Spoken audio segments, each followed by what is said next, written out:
வணக்கம். நான் டாக்டர் மீனாட்சி பாலசுப்ரமணியன், மகப்பேறு மருத்துவர் from Kriya Women's Clinic in Adyar.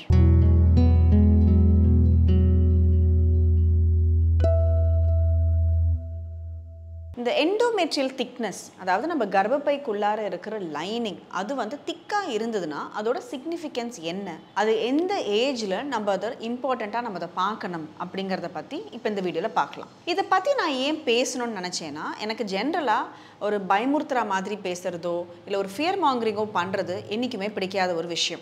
ஆனால் இதோட அவேர்னஸ் ரொம்ப குறைவாக இருக்கிறதுனால தான் இதை பற்றி பேசணும் அப்படின்னு நான் யோசித்தேன். கொஞ்ச நாள் முன்னாடி என்னோட கிளினிக்கு ஒரு பேஷண்ட் வந்திருந்தாங்க. ஏதோ அவங்களுக்கு ஒரு பீரியட் இஷ்யூ, ஒழுங்காக பீரியட்ஸ் வரலை, அடிக்கடி பீரியட்ஸ் வந்துக்கிட்டே இருந்துச்சு, ஒரு ஸ்பாட்டிங் அப்பப்போ இருக்கிற மாதிரி இருந்தது அப்படிங்கிற மாதிரி வந்தாங்க. ஸோ நம்ம அந்த ரொட்டீனாக அந்த அல்ட்ராசவுண்டு, பிளட் டெஸ்ட் அதெல்லாம் பண்ணும்பொழுது அவங்களுக்கு எண்டோமெட்ரியம் வந்து கொஞ்சம் மினிமலாக தான் திக்கண்டாக இருந்தது. ரொம்ப ஒரு திக்காகவும் சொல்ல முடியாது, ஒரு அரௌண்ட் 7 to 8 millimeter இருந்தது.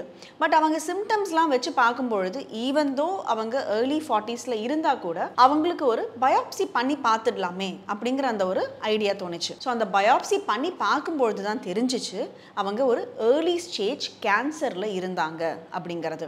ஸோ இமீடியட்டாக நம்ம ஒரு ஆன்காலஜி டீமோட சேர்ந்து அவங்களுக்கு அந்த கர்ப்பப்பை சர்ஜரி பண்ணிவிட்டு அவங்க இப்போ நல்ல ஒரு ஏர்லி ரெக்கவரி பாத்தில் கம்ஃபர்டபுளாக இருக்காங்க அவங்க. ஸோ இதை பற்றி நான் ஏன் சொல்கிறேன்னா, நம்ம ஒரு எண்டோமெட்ரியல் பயாப்சி பண்ணணும் அப்படின்னு ஒரு பேஷண்ட் கிட்ட அந்த எண்டோமெட்ரியம் திக்காக இருக்கிற நேரத்தில் சொன்னாலே எல்லா பேஷண்ட்ஸுமே ரொம்பவே பயப்படுறாங்க.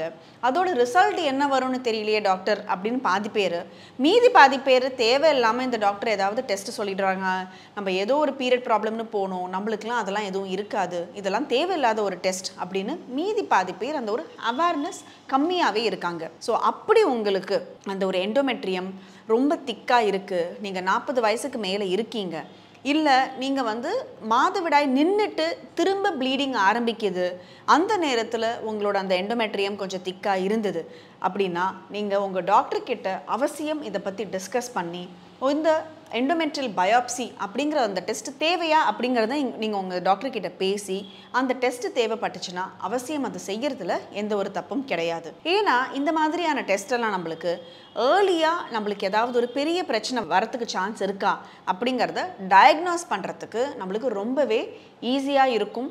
அண்ட் அப்படி நம்ம டயக்னோஸ் பண்ணிட்டோம்னா அதை நம்ம சீக்கிரமாகவே நம்ம அந்த ட்ரீட்மெண்ட் ப்ரோட்டோகால் பண்ணிட்டோம் அப்படிங்கிறதுல நம்மளுக்கு ஒரு நல்ல ஒரு ஹெல்தியான லைஃப் நம்மளுக்கு கண்டிப்பாக திரும்ப கிடைக்கும். ஸோ ப்ளீடிங் அதிகமாக இருக்குது, இல்லைனா உங்களுக்கு போஸ்ட்மெனோபாசல் ப்ளீடிங்காக இருந்தது அப்படின்னா தயங்காமல் உங்கள் டாக்டரை போய் பார்த்து அதுக்கு உண்டான டெஸ்ட் எல்லாம் கண்டிப்பாக பண்ணிக்கோங்க.